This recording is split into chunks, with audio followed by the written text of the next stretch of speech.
लोग नमस्कार, मैं रंगा कुमार, आप देख रहे हो कुमार रंगा यूट्यूब चैनल का स्वागत है। दोस्तों आप लोग बता दूं कि सुपरस्टार खेसारी का आप लोग इसमें देख सकते हैं कि आ गया है गजब का सॉन्ग, जिसमें बता दूं कि सुपरस्टार खेसारी और रक्षा गुप्ता इस वीडियो में नजर आएगा। जिसमें बता दूं सॉन्ग का बोल है आप लोग जो बिंदिया ब्लैक दिल है करता, जिसमें बता दूं कि सुपरस्टार खेसारी का बोल है और प्रियंका सिंह का बोल है। तो आप लोग जाके जरूर देखिएगा और भरपूर प्यार दीजिएगा और बता दूं कि शेयर भी करिएगा, ताकि हर एक फैन को पता चले कि मैं बोला था कि आप लोग जो भोजपुरी का गर्दा मचाने के लिए आ रहा है सुपरस्टार खेसारी। तो लोग आप लोग जो छठ हुआ और आप लोग जो भोजपुरी का गर्दा मच रहा है, जिसमें बता दूं कि 23 तारीख को 7 बजे फुल वीडियो कैप्टन भोजपुरी से आप लोग जो देखने को मिलेगा।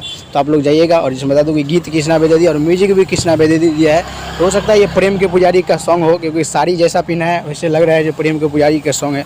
आप लोग बस ज़्यादा वीडियो शेयर कीजिएगा, ताकि हर एक फैन को पता चले कि भोजपुरी का आप लोग फिर से गर्दा मचाने के लिए आ रहा है खेसारी यादव और रक्षा गुप्ता। तो आप लोग चैनल पर चैनल जरूर सब्सक्राइब कर लीजिएगा, क्योंकि खेसारी का कोई भी छोटा बड़ा अपडेट आता है देखने को मिलेगा। मिलता हूँ नेक्स्ट में। तो